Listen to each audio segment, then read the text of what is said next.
Kalimera, kalispera, kalinichta. No matter where in this wild, wacky, and sometimes wonderful world you might be, thank you for making the Highbury Squad part of your day. It is a new week. It is a blank canvas. Let's paint pictures. Let's tell stories, squaddies. We have a great one to kick off the week. Let's rock and roll.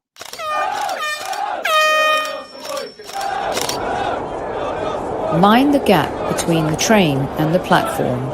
Please stand clear of the discussion doors. The next stop is Highbury Squad.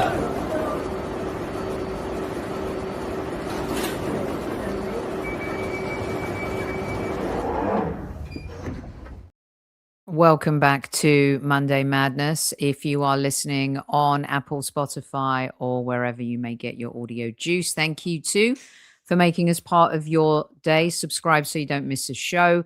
And of course, if you're listening on replay, which most of you will be, make sure you have your voice heard in our football democracy, because much will be discussed with our special guest this evening, Mr. James Bayliss, founder of the Gooniverse and co-host on the latest hit podcast, Loose Cannons. Welcome back to Squad Central, sir. Thank you for having me. It's great to be back. I always love our chat. I know I've said this before, but you do have the greatest intro on YouTube. I must say that. But thanks for having me back. What a fascinating weekend to jump on and chat, actually, because I don't know if I've ever seen the Arsenal fan base in civil war from such a position of strength. So that just tells you everything you need to know about us. But yeah, I look forward to this. Thanks for having me. How are you, Sophie? All good? Yeah, I'm good. Yeah, very good. Getting a lot of love from the squaddies in the house. They're delighted to see you back. And many of them have huge respect for the work that you do and the way you analyze and talk about the game. And may I say, I'm also really pleased to see other platforms recognizing your work. And it's great to see you representing the club on media outlets and channels as well, James. So you keep up the great work. And Thank you. That means a lot. Thank you, Soph.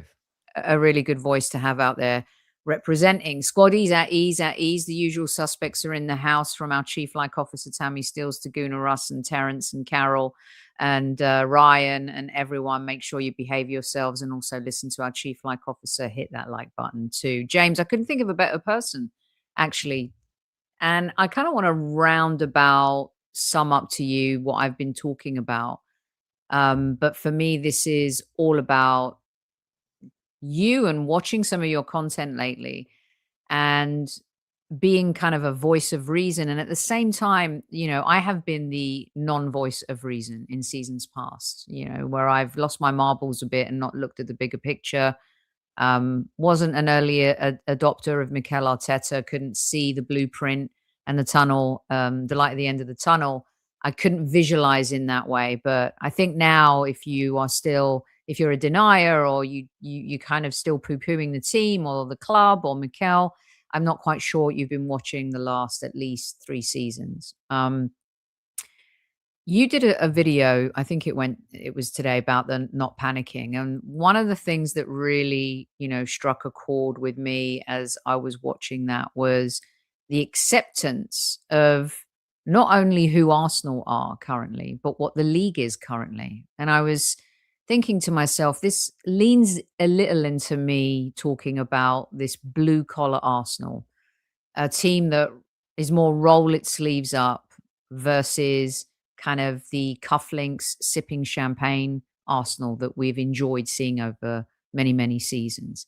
I think we've seen the sipping champagne in the second half of games, but I like this roll your sleeves up, blue collar, play it safe Arsenal.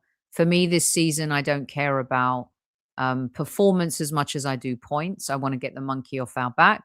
I want to win the title. I've seen the champagne and it's led to a lot of hangovers and not for the good when it comes to our club. So we're 7 points clear.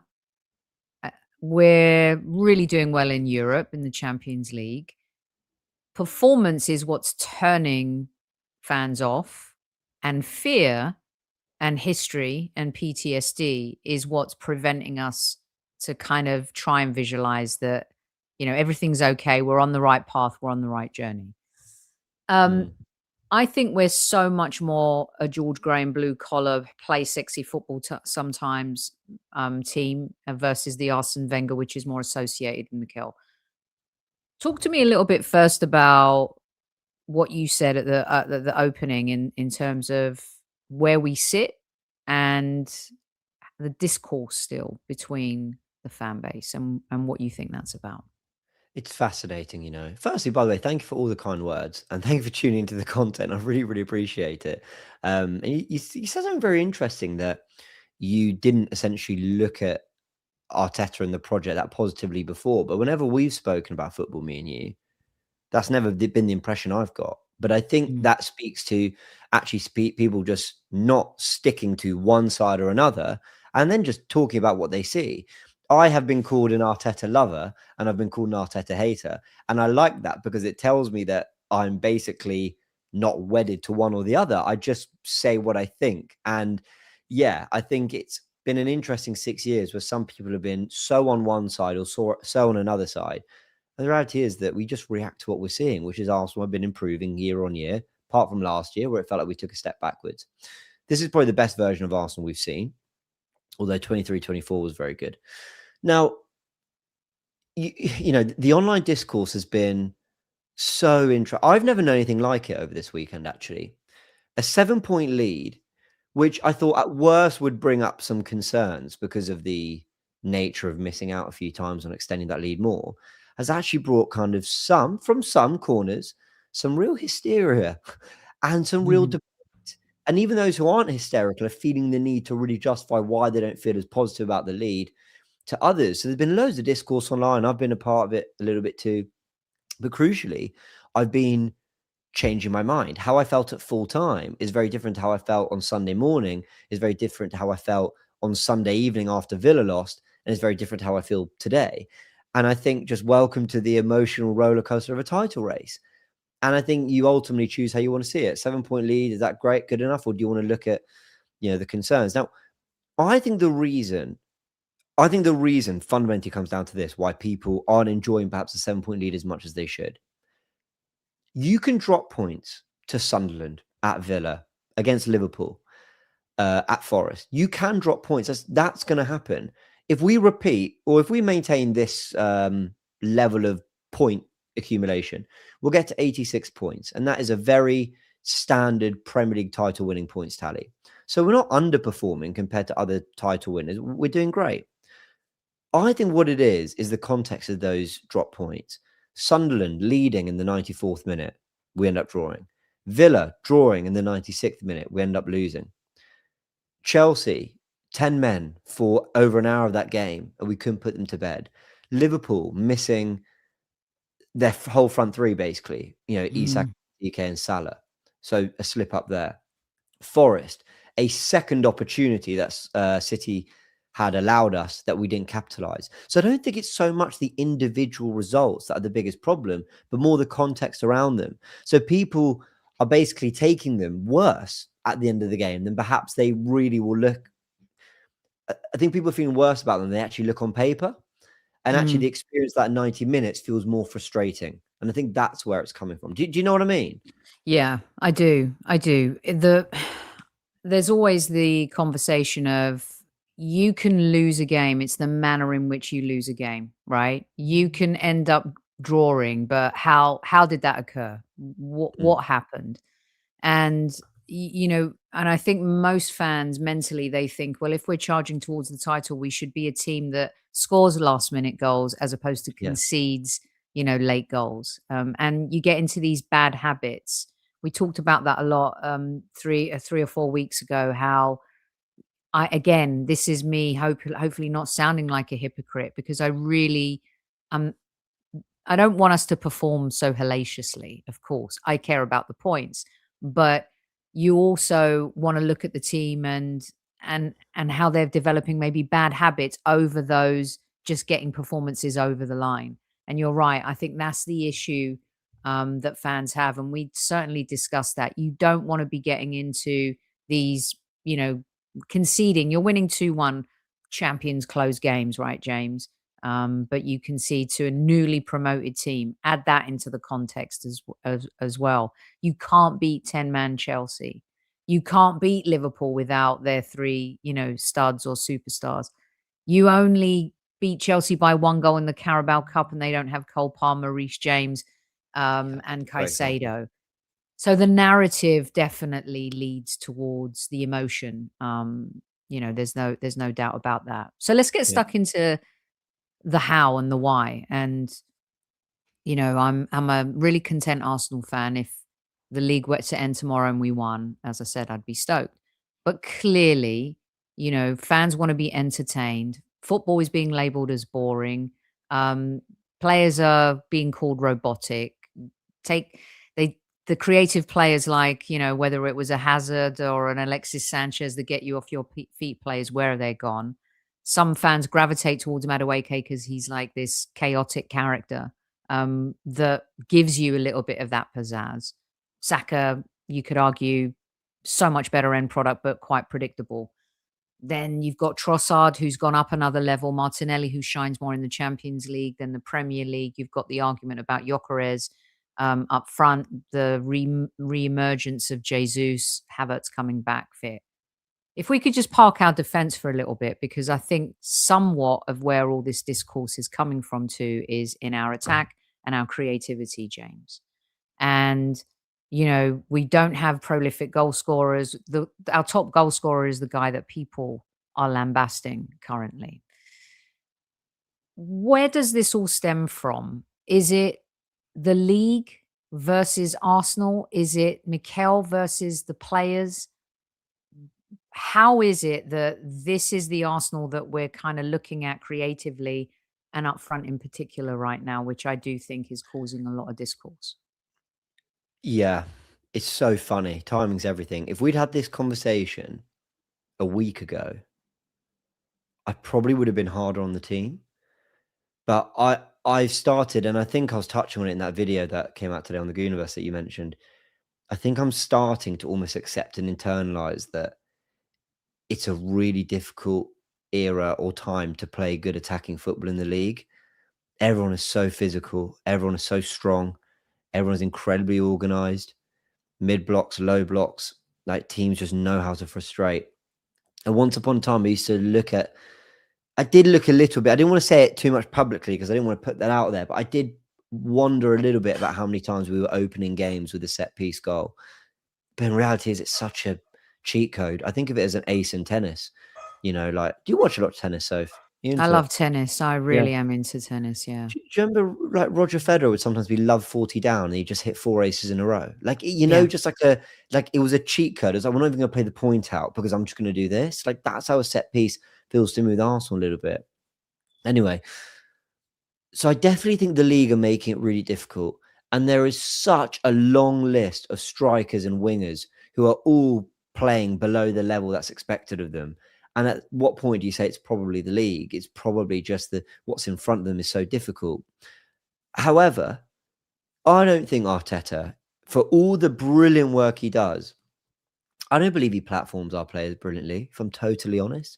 I don't think he gets the players in the areas I want to see them most. Saka and Trossard on the touchline lot, I want to see them inside. Eberechi Eze floating as a 10 in the right half space, I want to see him off the left drifting inside, or if he is going to be in 10, in the left pocket. Declan Rice, when he's bombing up and down, and look, he's got a good left foot, he whips the odd great ball into the box. I want to see him on the right as a channel runner, whipping that ball across goal. I want to see Gyökeres stretching back fours, which I think he does a little bit, to be fair. I don't really want to see him dropping into the pocket, trying to play a wall pass, because I actually think your 10s should be in there. So it's just little things like that. Like, we saw during Timber play left back. Okay, I get it. He did well against Chelsea, so you bring him back into that left back spot against Forest. And they've got tricky wingers, so you probably trust him over Lewis Kelly. But we spent most of the game asking him to invert into midfield, trying to spray passes here, there, and everywhere, essentially be our playmaker. I'd want Lewis Kelly doing that, not Timber. So I do think there is cause for looking at Arteta a little bit and just saying, I'm a couch football fan. I've never coached and I've played to an okay level. So who am I to tell Mikel what to do and how to profile these players best? He is 7 points clear at the top of the league, ahead of Arne Slot, the champions. Pep Guardiola is, one of the best to ever do it. Unai Emery and plenty of other great managers. I will acknowledge all of that. But I still think that there's a system first approach with him over player first. I think he'd rather the players did what the system needed than him tweak things to get the best out of the players, is my personal opinion on that. So just to riff off that a little bit, because we talk about square pegs, round holes a lot on the show, and we've seen it in the past, whether it was Thomas Partey at right back or Granit Xhaka, and you mentioned, what's kind of happening this season. And before we get you, I've got a ton of questions for you from the squaddies as well. By the way, we'll do that in the last 15 minutes or as we go, where it makes sense. Inches and the edge, right? So Mikel is talked about a lot as this inches guy, whatever it takes to win. And it always reminds me of the scene in Any Given Sunday. If you haven't seen the film, there's a phenomenal Al Pacino iconic speech where he talks about inches and giving for each other. If I was Mikel, I would play that, before every kind of big match we ever have, or a semi-final or final. And it's the fine margins, right? So when you have someone, James, who's so kind of obsessed with fine margins, and people actually insinuate he's not a risk taker, that he's risk averse, is playing Timber at left back risky, or is it just he's a versatile player, he can play there? Is playing Mikel Merino up front last season and at times this season mixing it up and risky, or is it out of necessity? There's this kind of dual Mikel, if you like, where he does put square pegs in round holes. And I don't know if that's ego, kind of, stubbornness, or if he is actually infusing a plan B, or he's mixing it up a little bit. Does that make sense to you in terms of? I totally agree. How would you perceive that? I know this doesn't make for a good podcast, but I'm just being honest with you. I really don't know, because there's parts of me that look at Merino up front, and like you said, that's risky. Mikel Merino, midfielder up front. And then we discover what a great finisher he is, and he's got great box movement, whatever. But then you look at it and you go, wait, you've played him up front because he's the closest thing to Kai Havertz, basically, because he's 6'2", quite good in the air, good left foot. That it feels like a natural fit. Now, I get at the time we had an injury crisis, but I would always have been inclined to try Martinelli there, to try Saka there, to try a natural forward who's shown they can hit the back of the net on a regular basis, who's got dynamism, who can be fluid in the front three. That, for me, is the kind of risk I'd want to see. So I'm torn between whether what he did with Merino was incredibly risky and brilliant, and it was a great solution that got us through, beat Real Madrid, beat Bayern Munich, beat Tottenham. Destroyed these teams with Merino up front. Or if I look at it as, you went for the physical guy because he's going to be quite good on set pieces, attacking and defending the near post. And he's going to be, he's going to work hard. He's going to press well. He's going to be a bit of a battering ram. Whereas you might get a bit more fluidity out of someone else. But is fluidity the anti-Arteta? Because sometimes we play very fluid football. But I can't help but think that we play fluid football to a point of not compromising our rest defence, not compromising on our shape. So when Arsenal lose the ball in attack, how often do we have everyone exactly where they need to be to win it back? Now, that's kind of brilliant. But I'd also want a little bit more randomness at times, a little bit more, whatever. Just embrace the game and feel the moment. Unscripted, perhaps. Unscripted, yeah. But the script so far is reading very well. So it's really difficult. It's really difficult, honestly. Isn't it? So I really struggle to know. I'd love to look into Mikel's mind and see whether he envisages himself as an attacking coach. I really would love to know whether he thinks he's a really front-footed, progressive attacking coach, or whether he thinks he is more pragmatism, more safety. I have no idea. I genuinely have no idea. Yeah, because when you look at, for me, almost the perfect game, maybe it was the perfect second half, was Newcastle. Bayern Munich. You could pick pieces out of each, like the Bayern Munich game, taking them to task and really just putting the dotting the I and crossing the T on that. There's certain games where you can pick and say, Mikel actually, he is more this than he is that. I think he's a blend of the two. And I don't think we've mastered how to blend both consistently. Right. So one of the other things for me, James, is consistency. And right now, I think as good as we are, and it's players, it's the attack. What is the consistency? And I think that's where he doesn't quite know just yet, because Gyökeres is believing in, right? We all know he's desperate to have Havertz back. Jesus is the bonus. It's like a January signing you never thought was coming. How's he going to affect the team between now and the end of the season? Trossard's been reliable. Saka, Madueke. What do you think is the makeup there within that ecosystem of the team? Because there's some, Gunnar Russ was just saying, imagine Alexis Sanchez on that side against Forest, he would have ripped them to pieces. He has the Mavericks, but yet maybe is afraid to let the Mavericks go. Yeah, I found his use of the Mavericks really interesting. Like, why Forest and Bournemouth away? Like, why were those the games to play Martinelli and Madueke? And look, one game it worked. Madueke was tearing Bournemouth apart at times. Then he brought on Saka, who had a good impact getting the assist for Rice. And then at Forest, it didn't work. We basically lacked control. We looked like we couldn't really keep Forest pinned in at any point, because I've had a bit of criticism for saying this today, but I think Martinelli, Gyökeres and Madueke are probably the three players you trust the least to look after the ball out of our plethora of options in the front line. I include Trossard, I include Jesus, Havertz, Odegaard, Waneri, Saka. I think they all look after the ball better than those three. So why Forest away? Like, why was that the game to bring those in?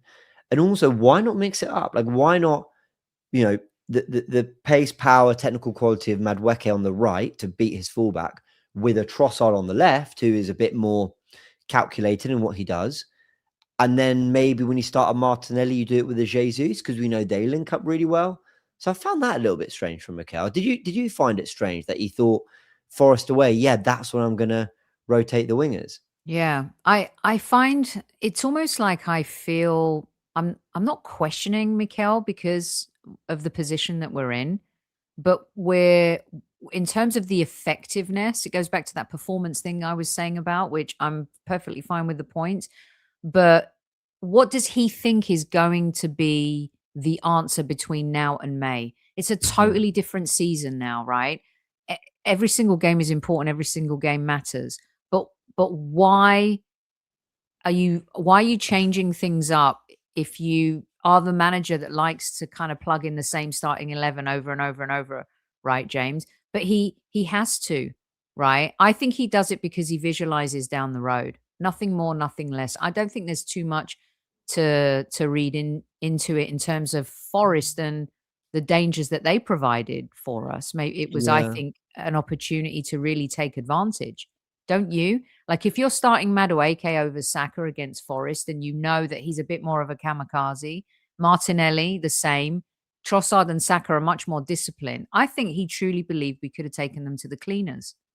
And that's why he started, those players with the idea of that they play faster, which maybe he was hoping Gyökeres would be more, would benefit more in that game as well. Yeah, very true. Yeah, no, and I do hear that, because it's all, from my perspective, I'm only talking about me and my opinions here. I can admit it's probably quite results-based analysis from my perspective, because after Bournemouth, I was saying, yeah, great, great use of the squad.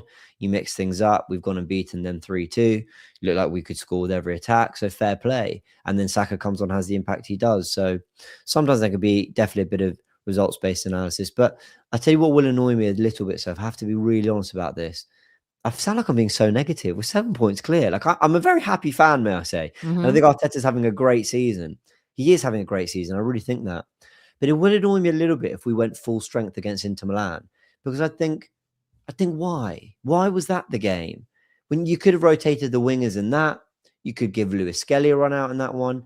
One of Norgard or Marino could start. We don't have to win at Inter Milan. I appreciate it's the tougher place to go over Forest. I appreciate they're going to bring everything. But that's not a must win for me. So that would annoy me. But otherwise, I think you're right. I think he probably just thought Martinelli and Madueke will give us a dynamism that would help against Forest. And part of me is actually really encouraged that he basically sees no one as undroppable, maybe outside of Saliba and Gabriel. Basically, everyone can get rested at any point. That's a positive for sure. I'm just really surprised that was the game to rest the wingers. Do you think that he cares less about finishing top and going unbeaten? Because here's what I think with us, James, that we need to be really careful of. These small awards and rewards during the season, stop it. I don't care. I don't care if we concede less goals than Chelsea and get the record. I don't care if we score more goals. I don't care. Okay, people say I should care that Victor Gyökeres hasn't scored 20 goals. But if he scores 12 and we win the title, I don't care. I honestly do not. The following season, I think we go into a different kind of conversation about performance versus the points. So does he care about those small components? Because I think this is where the football club fails between now and the end of the season. Stop with the marketing, stop with the messaging, stop with the little rah-rah, stop with the we fight on, stop with in this together, stop. Don't talk, just do. And tomorrow will show us if he cares about the record and the small win versus the bigger picture against What, in the Manchester sense of United. if he goes full strength to Yes. basically make it 7 out of 7 against Inter? Yes. Yeah, that's Because, an interesting point. you know, you could see, you know, Declan Rice, you know, give him some time off. I would argue even now, you know, play Jesus or Havertz against Inter Milan, give Gyökeres a rest. Timber, I don't know how he gets a rest. I don't. What do? You play Miles Lewis Skelly, right? Rest Timber, keep Benjamin playing. So I think we're going to find out a little bit about those small victories and what they mean maybe in being the rah-rah behind the scenes for this team. Yeah, I think we are going to. Yeah, that's a good point. I hadn't really thought of it that way. Yeah, you're right. We will learn. I think we're going to learn a lot about this team this week because they can bounce back and beat Man United. That would be good. I thought United looked really good against City. And then, yeah, that 11 against Inter might tell us a lot about basically how we just see the priorities quite differently. I think I have to say, though, I don't want to be a hypocrite. I called for us to really go for it against Chelsea and take the Carabao Cup semi-final seriously. And he did do that. You know, he could have rotated in that. And I think while some people would have complained, I think plenty of people would have understood it. There's a second leg to go.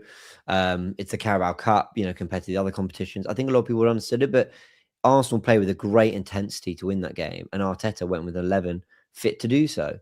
So Arteta's been so interesting this season. He really has. Because I think in many ways he's done a lot of things very differently. I actually think a lot of times as well, he's been quite honest and admitting of his errors. For example, Man City, half-time, brings on Eze and Saka. That's an admission of getting something wrong with the Eze sub. Then against Newcastle the week after, arguably a more difficult place to go where you need more physicality, he then starts Eze in that game and says, all right, we'll go, go play. You know, Arsenal are in great form with Eze and Marino, but he's been quite happy to bring Odegaard and Gyökeres back quite quickly, hasn't he? And then in the game on the weekend, he's making subs quite quickly because we're not having the game he'd have wanted. So I do think he is trying to be more proactive. I do think he's trying to make changes quickly.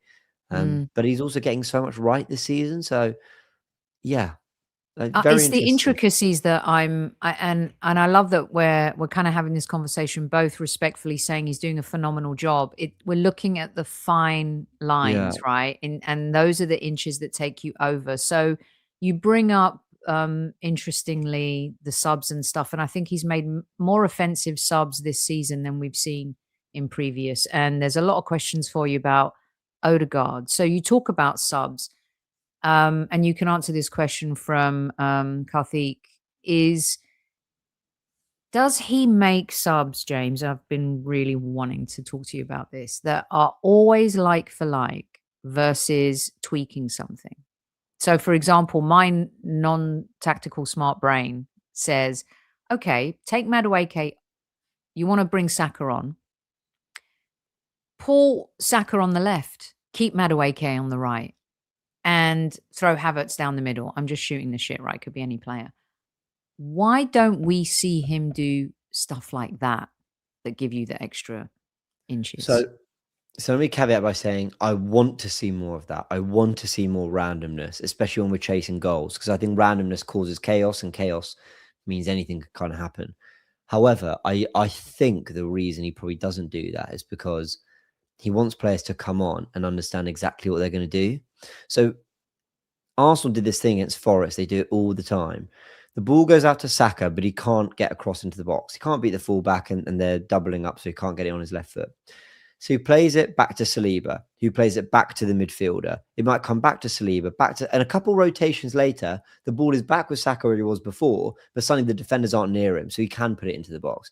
And it's just a constant manipulation of the 11 until they get into that position that they've been coached to get into. Either Saka gets it or there's an overlap and we whip it into the box then. So I think he just likes systems. I think he likes the players knowing, do the same repetitions and rotations and the same movements you've done every time and it will come. The problem is it looks to us repetitive. It looks to us like you're doing the same thing. You're not trying something different. I would love to see something new every now and again. I would love to see him play Saka in the 10 off of Gyökeres. So when Gyökeres is bullying a defender, maybe Saka is doubling up and running in beyond to get that loose ball. I'd love him to play Odegaard in a double pivot with Rice and Eze in the 10. So Odegaard is freed up from creative duties and you've got someone else who can take some of that burden as well. I'd love to see, I don't know, Lewis Skelly inverting, but maybe not necessarily next to Zubimendi, but right up the pitch. So he's getting into more creative areas. I'd love to see Trossard out wide Martinelli out wide with Trossard on the inside as well to see if they can combine it. There's so much stuff I'd love to see. We have a wonderfully versatile squad who can do so many different things. But Arteta does tend to go more like for like. And when he doesn't, it's like for like with a twist. So Marino for Odegaard. I'm still getting a left-footed player who's fairly technical, can play a nice pass, but this time we're getting a little bit more steel in midfield. It's never, okay, I'm going to bring Eze on for Odegaard, but then I'm going to swap Eze and Rice. So Eze's playing in the pockets he played it for with Palace. Palace, he'd always play off the left but inside. I want to see Eze in that area. And then Rice, if he's struggling to have an impact from left central midfield, let him get on the right of central midfield, bombing up and down that pitch in that channel. These are the kind of tweaks I like. So you're not reinventing, you're not going 2 at the back and 3 up front. You're just saying to the opposition, we're just going to flip the script a little bit and make you have to pick up different players and work out in a different way. But Arteta so rarely does this. And the reason I say so rarely instead of never is because he has before. At the Etihad last year, when we drew 2-2 with that ridiculous Trossard red card, he did swap Trossard and Rice in central midfield and give them different roles. And we actually thrived in that. He has done different things, like move Saka to the left sometimes to give him a different dimension to goal. So I don't know why he does it sometimes. And then we go, well, that was nice. That was different. That worked. And then he'll pack it away and go, yeah, but never again. Honestly, such a fascinating person to follow, Mikel Arteta. And it really has this season. I want to just kind of tail off of what you're saying here as well. By the way, Josh says the reality is the new generation of fans don't watch other teams, hence they'll never understand our complaints of Mikel's tactics. I'm going to tie in a few more so you can wrap up the Odegaard piece here in a bow. Some questions for you. What's James's view on Nwaneri being sidelined given Odegaard has been poor and is also being benched? Shouldn't Nwaneri be given a chance? Another one here from Len. Odegaard's poor performances, but Ethan can't even make the squad lately. Jonathan says he's not dropping the captain. Stefan says I'd take Bruno Fernandes at Arsenal over Odegaard anytime. Just a couple more. Thibaut, Odegaard is a home game player. Marino for away games. That's your rotation. And then Andy says Odegaard, Gyökeres should both be dropped when they're not having a purple patch. Give players a breather, make them look at the problems, come back with some anger and desire. What is your take on It's like, is he a new scapegoat? Is he the elephant in the room? The Odegaard thing. Is the attack really not moving as swiftly or working as well because of the midfield? Or we saw Odegaard have 3 great games, 2 poor ones in the last, James. What's your answer? So I think I love Odegaard, but I can't pretend I'm not starting to wonder whether he's going to have the consistency and give that really week in, week out level that we need from our captain. But Brighton, Villa, Bournemouth, great in those games. So I'm not gonna, and at his best, that is how it looks like, the things he can spot, the passes he can play. I thought that Zubimendi assist against Villa was genius. So I'm a Mhm. huge Odegaard fan. Consistency is a problem, James. It is It's a my problem. consistency and mental this season for me will be whether we win or lose anything. Yeah, I think. Okay, let's analyze him as a player. What does he want to do? The positives are, I think, when he's at his best and he's floating around the midfield doing what he does, I think we play our best football. I think he can pop up in the right half space, left half space, deep in build up, wherever he wants, and he's brilliant. Now that midfield three there that you're all seeing, I think he actually complements Rice and Zubimendi the best because those two bomb forward. Zubimendi, much more than we ever saw from Thomas Partey or Jorginho and like that, really gets forward. Declan Rice can make real lung-busting runs into the box. And I think Odegaard, because he's so fluid and comfortable in so many areas of the pitch, I think it allows those two to really thrive and get forward. So I think Odegaard's a great complement for Rice and Zubimendi. And I think the three of them are gonna nail it in the way they did against, well, actually Marino played against Villa, but in the way they did against Bournemouth, for example. So I'm not worried about those three. But I think someone like Eze, and I think Waneri is this too, I think they've got more instinctive and natural drive towards goal. I think when they've got the ball, their first thought is, how do we get this forward? How do I get myself forward? How does this ball move into one of our attackers? How do I get a shot away? Is there a pass I can play that puts someone through on goal? Because I think Odegaard is so capable of striking the ball well, of picking that killer pass in behind. But I don't think it's his first thought. I think his first thought is, what's the next move in the sequence? And we're working together as one big organism. Whereas I think Eze and Waneri can be a bit more individualistic in the way they want to get Arsenal forward. The reality is you can have both. You can have both. Eze and Waneri are 10s. I think you talk about them like you talked about Ozil, Coutinho, Bruno Fernandes, Kevin De Bruyne. I'm not saying they're at the level of those players, but that's how I see them. Whereas I see Odegaard as more of a Fabregas, as more of a Thiago, someone with a lot of guile, with a look, because got some brilliant passing in his locker, but is going to impact the game across the pitch. So if he is going to play in deeper areas, then you need Rice and Mendy to therefore get forward a little bit more, the forwards to be more involved.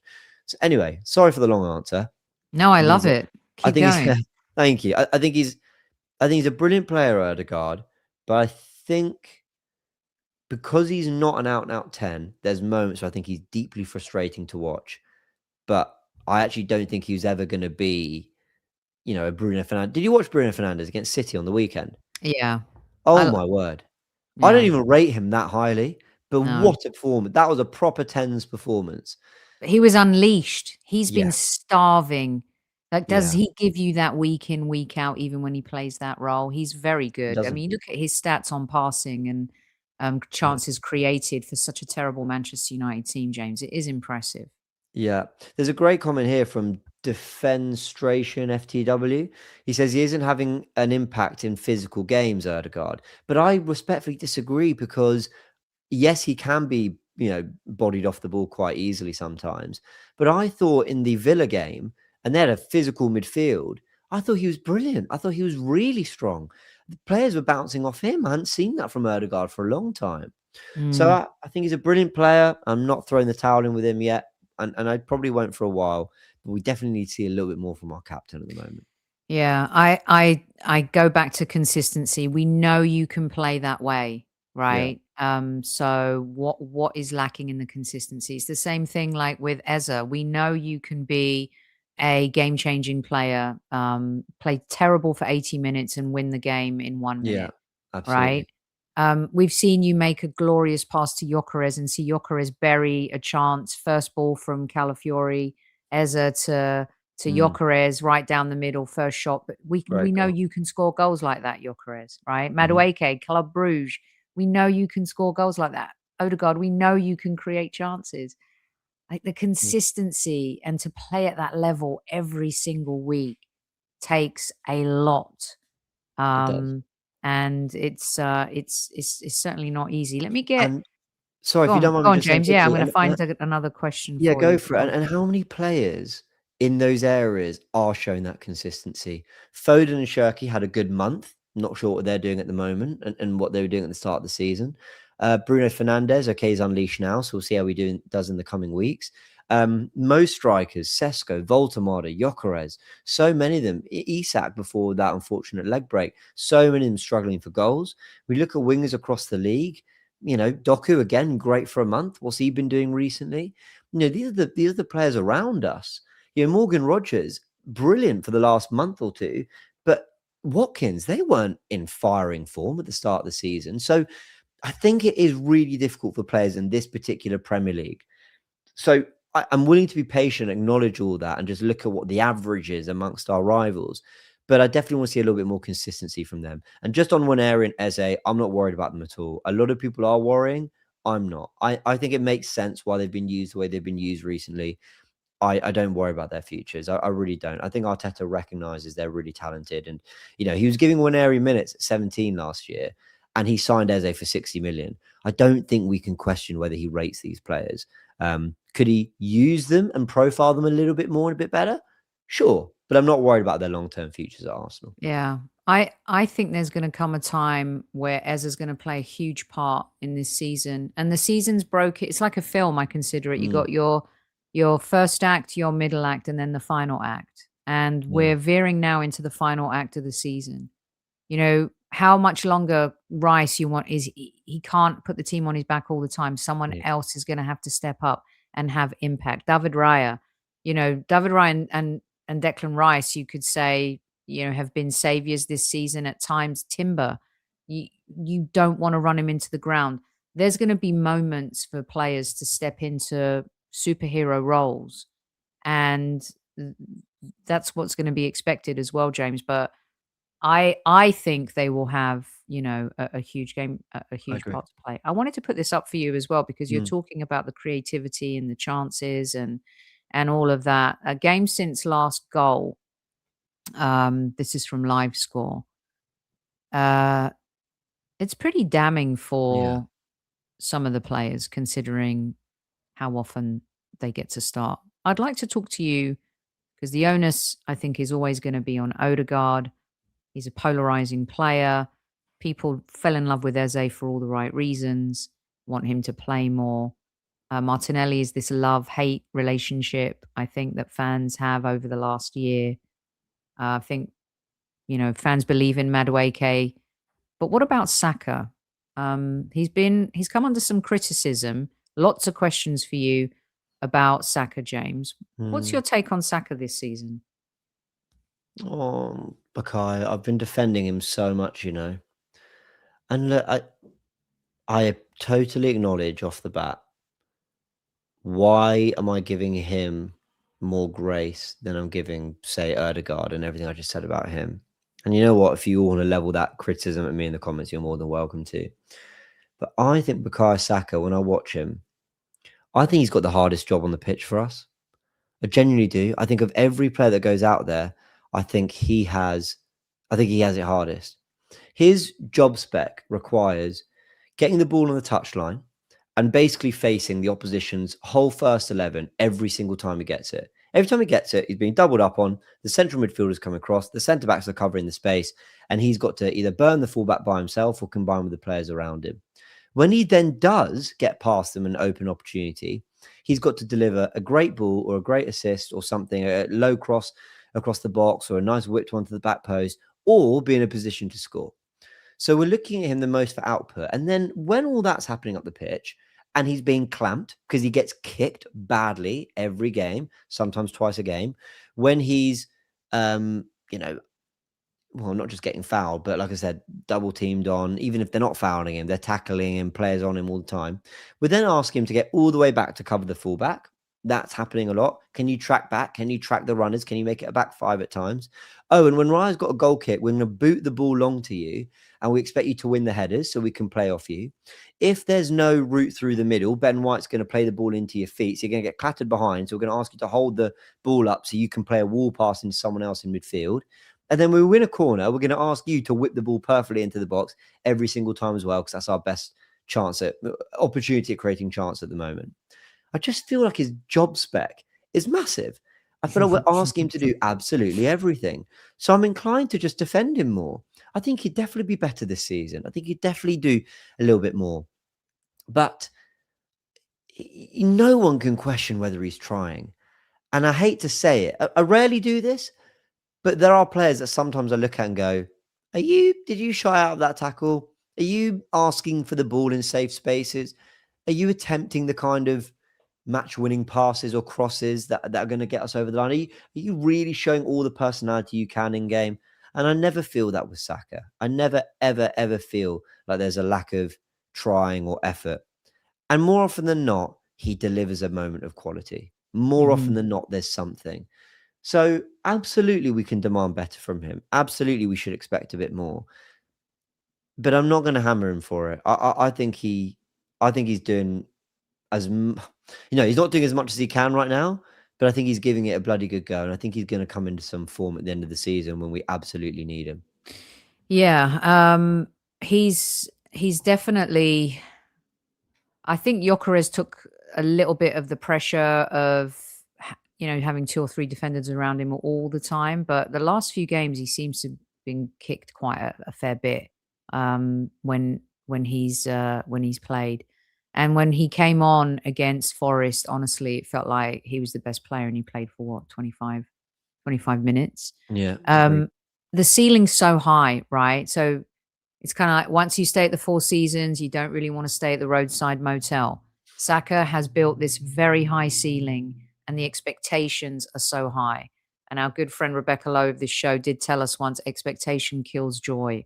And I don't want the joy to be taken out of Saka. Like now, everyone's going to point to the salary. He got his bumper pay. He doesn't deserve it. He's not world class. He's not all these things. Yet he has continually put this team on his shoulders. Yeah, agreed. And I think he needs a little bit of help. And someone just said in the chat, I thought it was quite well put. Maybe Wesbird said it. He's more of a Robin than a Batman. And right now he's missing a Batman. So who's his Batman? Who could be Saka's Batman? Because you and I both know an on-form Saka flying, takes us over the edge. But he's been so used to doing it on his own as well, James. Is that why he's become a bit more selfish, do you think? Taking bad shots when he should be passing. He's always had to be that guy. So I think it's fair to say I've defended him a lot in that last little segment. But one criticism I do think there is a degree of, I don't know if I'd use selfishness. Well, actually, you know what? I'm just trying to be too clever. Yeah, there's definitely a degree of him in front of goal that is going, I'm going to maybe hit this first time. I'm going to take the shot on myself. I think he's tried to put the ball across goal a few times, and Gyökeres hasn't been there. But I think he is looking to be the answer in front of goal himself. I don't mind that. I think it shows personality and it shows taking responsibility. But I remember when he scored against Leeds, do you remember in the 5-0 at the opening Emirates game of the season? He right-footed it with his right foot into the roof of the net. And I remember in the moment, it was such a good goal. I didn't want to say it, but I remember thinking, should you have squared that? Like, I know he scored. But I don't know how many times in that position on your weaker foot, it is his textbook finish, to be fair. But you get my point. Like, basically, should you have basically just cut it across and been even more sure of the goal? It sounds a ridiculous criticism of a player who scored. I totally acknowledge that. But I think maybe he's trying to be a bit more, efficient and get shots off himself because, I don't think the runs from Gyökeres have been brilliant. I don't think players around him have been exactly putting themselves in great positions all the time where you think, oh, Saka, that was a clear missed opportunity to put the ball across goal. There was that Chelsea example against Gyökeres, but we end up scoring, 10 seconds later because he gives it to White and then we score. So, yeah, I don't Is know. Even, Gyökeres the Batman? Some people are saying, please don't say Havertz, and some are saying no, Gyökeres is supposed to be the Batman, but no, sorry, Arteta's Batman. If anyone in this Arsenal team is Batman, I think it's the manager, if I'm honest. I think he's like Saliba, Gabriel, Rice, and Saka for me are our 4 best players. So if you want to pick out the players, I think you're looking at one of those 2. I mean, Gabriel this season and Rice, they have felt like the ones who have risen above everything and said, we're going to win this title. I think Saliba's form at the moment is, it's that he's given us that kind of level at the moment. But I think Arteta is the poster boy, for want of a better. I think Arteta is the face of this project and this team, if I'm honest. But how does that help Saka have a Batman? Like if Saka's Robin, then who? Some are saying Eza, right? Off the pitch, yeah. I mean, maybe Mikel's the police commissioner, right? Maybe he's Gary Oldman. Maybe Eza's supposed to be Batman. Maybe Gyökeres is. But I actually now think we're not getting the best out of Saka, and we're expecting Saka to bring the best out of everyone. Yeah, I agree with that, but I think that has all, for me, that is Arteta's philosophy. I think Arteta's philosophy is you do everything for the team always, no matter who you are, no matter what position you're in, it's the team first. And it's what we were saying about profiling earlier. I think Saka, Eze, Trossard, I think, Martinelli, I think they're all better players, more central and tucked in, receiving the ball in areas they can get shots off quickly. Instead, we've got them hugging touchlines. So I think Arteta's always been about the team first. And he wants goals from all over the pitch. We're one of the highest scorers in the league. I think City have scored more, but I think we scored the second most goals in the league. We're 7 points clear at the top. And apparently we don't have a single goal scorer in the Premier League top 20. Something like that. I mean, that's absurd, but that is Mikel Arteta. You will get goals from Marino. If you had to predict a match-winning goal from someone, I honestly think you're as likely to say Saka as you are Marino. You're as likely to say Zubimendi as you are Gyökeres. You're as likely to say Martinelli as you are Jurriën Timber off a set piece. I mean, that's this team. This team and Mikel Arteta, there is no Batman. It's Arteta. It's Arteta's tactics and it's his approach. That it's not about one person. But I'm not saying I necessarily agree with that. But I just think that's always how Arteta's built his side, that you function the system and the tactics and everyone will chip in. Very interesting. So when we talk about players versus manager, tactics versus, James's strong opinion there is that it all rests with Mikel. And you could say it served the club well or it hasn't. Right. I promised you 1 hour and there's so many questions. So we're gonna do those later, you guys. We'll have James back on just to do a Q&A with you, maybe. But I do have one more item for James. But before I'll squeeze this in. The Jesus Havertz thing, there's a lot of fans who are like, don't expect Havertz to be your savior. I mean, the dude's been out for a whole year. Jesus, we saw the inconsistencies. And then Carol sums up the question well for everyone is, who do you play up front? And I've always said, why can't all 3 contribute between now and the end of the season? Why do we have to pit them against each other, James? Yeah, well, I totally agree with that because I actually think to a degree they could complement each other. I think all 3 bring very, very different things. I would like one of them to rise to the top a little bit. I would love one of them to stamp their authority in the way Kai Havertz did at the end of 23-24. Havertz was playing so well up front that Jesus ended up getting minutes on the left and on the right. I'd love to see that level of form from somebody. I think Jesus is the one that he's the easiest on the eye. I think we watch Jesus, we go, wow, what a player. I think Havertz is the most trusted because of, ultimately his impact up front in his short time playing there. And Gyökeres is the one that actually, weirdly, statistically, was still getting. I mean, this was actually, so the video I did that you messaged me about, Sophie, that was when I was saying, look, for all the flaws he has, and I think there are many, we're winning games with him. And it's not just in spite of him. I think he's playing a part. I think he's having an impact on the opposition. that is therefore elevating the form of those around him. And I think Chelsea was a great example of where he did that. And I think Forest was a great example of how completely void he can be in a game, completely void of ideas and any quality. So I'd like one of them to rise to the top. My prediction is Kai Havertz is going to earn that shirt. I think by the end of the month, Havertz would have played enough games with, well, you've got Wigan in the cup. He'll probably start or play some part in the Inter game. I think he'll start Kairat. I think he'll come off the bench a few times, maybe nick a goal or two. And I think before we know it, Kai Havertz will be leading the line again for Arsenal. I think that is Arteta's most trusted soldier. I think he is the complement of Jesus dropping in and understanding the midfield function, but also playing like a bit more of an out-and-out striker who can be a bit of a handful. I don't even think Havertz is necessarily a better player than Gyökeres or a better goal scorer, but I think he is the embodiment of what Arteta wants up front, which some people might not agree with, and that is fine. I'm not sure I agree with it, but I just think that's how Arteta sees him. Yeah. And also proven, right? He can go to him. He's got the pedigree pack, if you like. But again, with Victor Gyökeres on the bench to come on 20, 25 minutes, have a plan B. I don't think that's a bad thing either. I'm going to get you, this is your last question, then I'm going to get you out on my final segment, James. There's a lot of questions for you about Calafiori, and you mentioned Timber loosely. We talked about, the setup against Forest and the whys, etc. But there are a lot of Timber questions for you in Calafiori. What does he bring that all other left backs don't? And do we have to be careful about this Timber thing at left back? Because it's really weird. Once you start cracking the code and solving some problems in certain areas, it's so great to have Big Gabby back, right? Breathe again. Benjamin White is fit. He can cover for Timber at right back. Then we get the left back injury. You got Trossard and Martinelli. Havertz is coming back. The midfield, okay, you've got options there.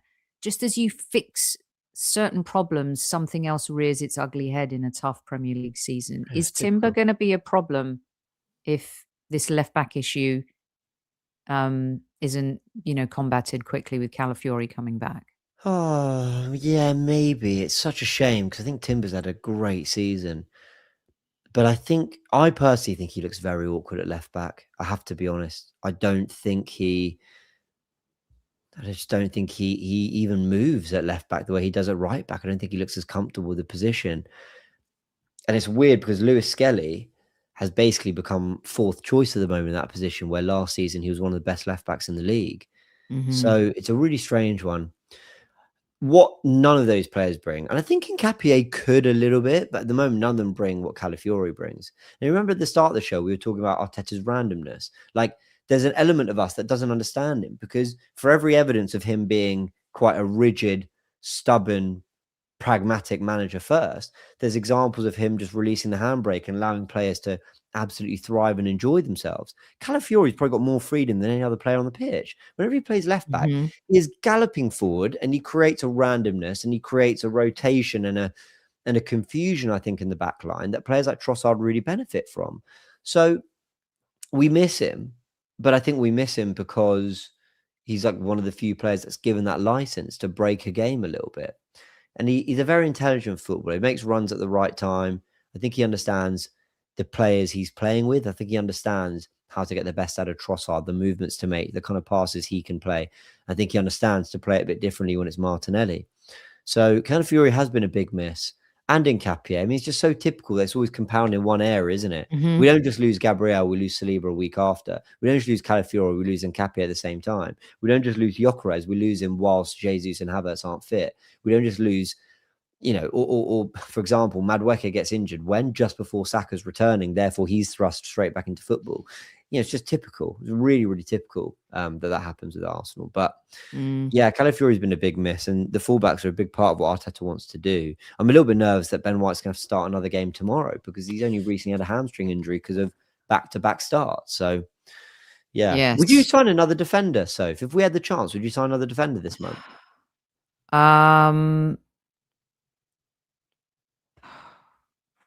I think I would, for what it's worth. I don't. If they know right now that the problem with Calafiori is longer term, and it's not something that's going to be, fixed in 2 or 3 weeks, then I would say yes, because the heart of this team, this season in particular, and it has been, is the defense. Yeah, Our first agreed. line of attack is our defense. You can't afford to lose any of those players over a period of 5 or 6 games.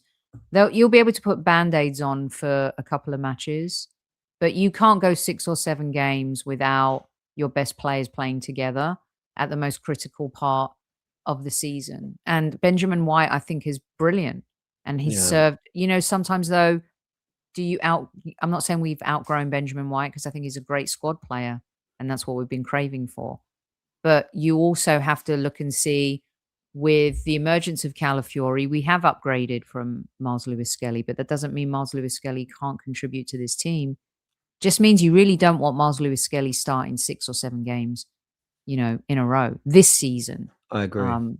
So I think that's the biggest challenge for us, because there's a great chemistry, there's a great team spirit. They love each other, they're there for each other, they support each other, no matter what the media is trying to make of the, Declan Rice comments at the end of the game. Could have been talking about the opposition, the refs. You want passion, then when you see it, you don't want it, right? This team is together. Yeah. Don't know if bringing in another body.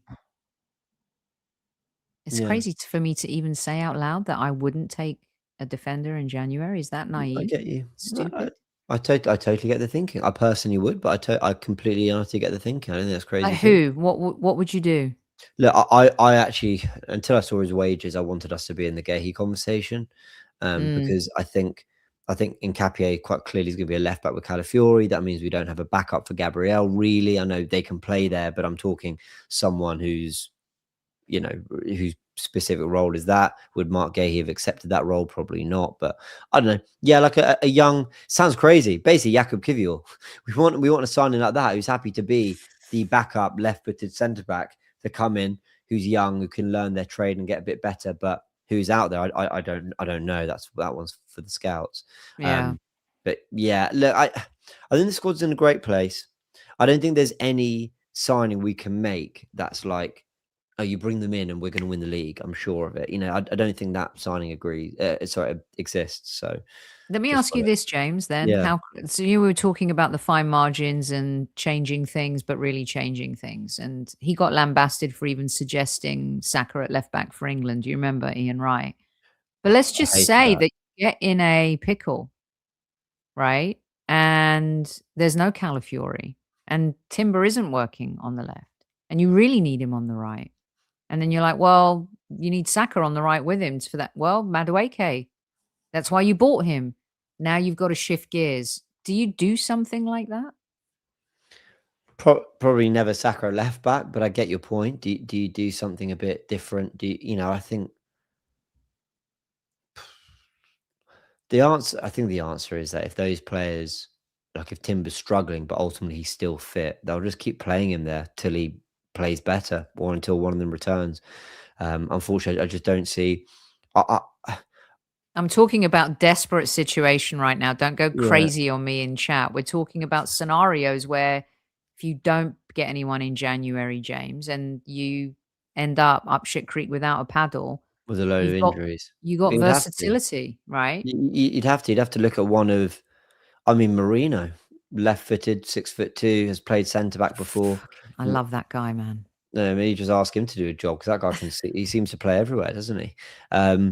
We saw Declan Rice right back against Brighton, and Arsenal fans were going crazy on Twitter. Why is he playing right back?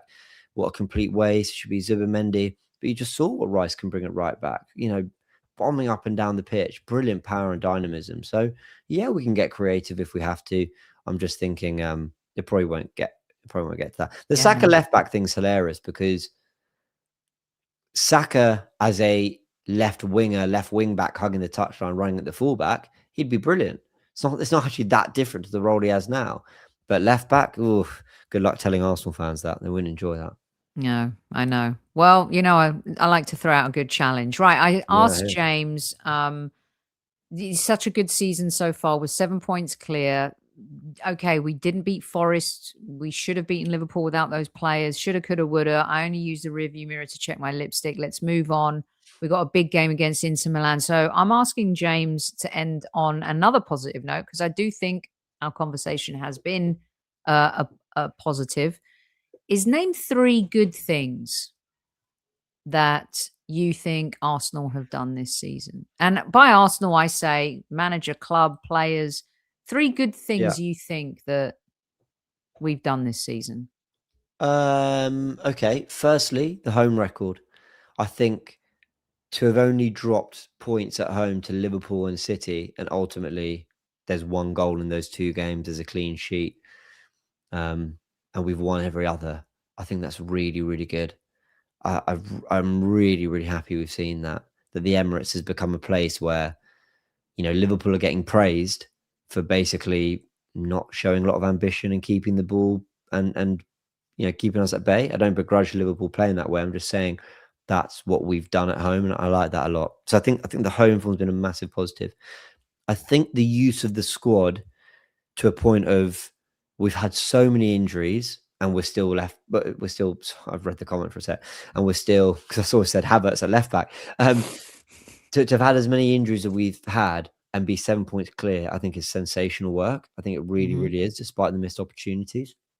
But crucially as well, to be in all four competitions, we are fighting on all 4 fronts, and 7 points clear at the top of the Premier League, top of the Champions League group. We're walking it at the moment. FA Cup 4th round against Wigan at home, 1 foot in the final if you want to go that far. After beating Chelsea at the Bridge in the Carabao, I think that is really, really good. And finally, I want to say that with the odd wobble, I think that Liverpool game, we looked a bit weird, but I think we have actually really kept our heads. I think we've responded well to bad results. I think we have had a really good discipline record. I think we've been very focused. I think we've been very determined and dogged. I think the fight and the work rate's been brilliant. So to sum up, the Emirates home crowd, the competing on all fronts and using the squad, and the mentality on a game by game basis, I think has been really good. So those are my three positives. I love those, and those are 3 really good positives. I've always enjoyed our conversations. Thank you. So do I. Brilliant, really good stuff. I could talk to you all day long, and maybe next time you come back, we just do a Q&A with the listeners, because they've got some really great questions, and James will be back before the end of the season. How about that, James? I'd honestly, I'd love to do that. Yeah, let's do it soon. We'll get in touch, and I think we've got some. February doesn't look as busy as March and things like that. So let's do it. It'd be good to come. And sorry that honestly, I would happily stay on longer if it weren't for the fact that I have to dash off. But no. I'm sorry I kept you as well. I'm going to let so you run out, James. Thank you so much. Thank you for the comments and the questions and for having me in. And we'll do that soon, because I'd love to answer them. So thank you for having me. I really appreciate it. Love to the comment. All right. Take care. Bye. I'm going to let you guys know where you can find James. Okay. I didn't realize that was the time and he had to bounce. So make sure you follow James at JamesB_AFC on X, and subscribe to the Gooniverse as well, and at Gooniverse News as well. That's James Bayliss. You can find him on Loose Cannons on Turkish's channel as well. And this is where you can follow him. Just brilliant stuff from him, and appreciate each and every single one of you. I told him 1 hour, and I kept him on for an extra 8 minutes. So he's a good sport. Yeah, lots of love for James. BX Gunner says it right. Enough participation trophies. We want the real thing now. Sophie, what are your 3 positive points? Okay, I could do that real quick before I have to duck out as well. I think Gabriel Heinze. I don't know if I'm being crazy, because he's crazy, and Mikel has been known to act crazy on the sideline. And I know he got a yellow card just the other week, but I think Gabriel Heinze has added a level of something, because I see Mikel differently this season. And the only thing I can point it towards is maybe Gabriel Heinze's influence. And clearly he's been there before, and He's been in winning situations. And I think a different voice outside of the group that Mikel has been working with, I really like this appointment. And maybe it is a real thing, maybe it isn't, but that's kind of how I see it. What else? I think the depth. So if I'm saying 3 positive things that we've done so far this season, you've got to say that starting in the summer the way that we did, thinking about players who have gone down and in the past worrying about how the heck are we going to get through these next few games without them. Mosquera and Capier have stepped in and helped us when our 2 super CBs went out. You know, Eza coming in, and as he may not be in the best of form right now, he's not really getting the games, but he's had his seminal moments against Tottenham, against City, and against Crystal Palace. I think Madueke has added something, and we've seen him, have an impact on games. Norgard, I wish would be used a little bit more. I think he can take a little stress and mileage off the feet and the minds of some of the players. And of course, we've talked ad nauseum on this channel about Gyökeres and the impact or not impact, depending on which side of the fence that you sit on. But for me, the depth this season, without it, I think we could have been in a lot of trouble, like a lot of trouble. And, the other thing I'm going to talk about is David Raya. For me, I think that he has been, I know that sometimes people get scared because he does kind of kamikaze things, but he does more great things than kamikaze things. His saves, I think James said it, or Potsy said it last week about he's already got 6 or 7 great saves that you could talk about, in an Arsenal shirt. We need David Raya fit.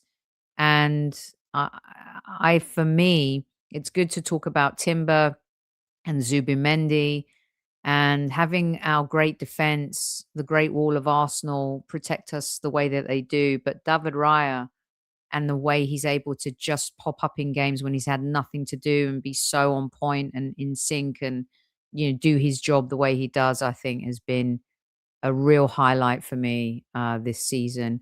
And as you guys know, I've loved to say I was wrong about him because it means that Mikel and the club was right. And yeah, that photo is a great photo, and it's courtesy of our good friend Guna Chris at Arsenal N7, who lets us use a lot of his work, and we really super appreciate him among many others. So glad you enjoyed that photo as well. So those are my 3. Yeah. And that's all we got time for today, kids. I hope you enjoyed the show with James. Make sure you go follow him. Please do not be a stranger. If you are new to the show, subscribe, hit the like button so you get to hear about all of our shows and our news. We're going to be back tomorrow night after the Inter Milan game for a post-game Champions League show. I haven't done Champions League in a while. Have your voice heard on our conversation with James in the YouTube comments. If it's the league, it's the players, the manager, why Arsenal shouldn't panic, our attack, the inches and the edge needed in order to win. And James also shared 3 good things that have happened so far this season. All right, kids, I'll see you tomorrow night. Don't forget to share the show with everyone. Have a good one, and I will see you tomorrow. And I've got an announcement to make too, which I think will be fun. And by the way, I spoke to Newman, and he's protesting Mikel Arteta, not Highbury Squad. So that's your news for the day. Don't forget to tell your loved ones you love them at eSquaddies. Thank you, James.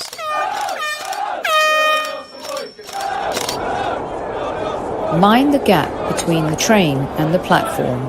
Please stand clear of the discussion doors. The next stop is Highbury Squad.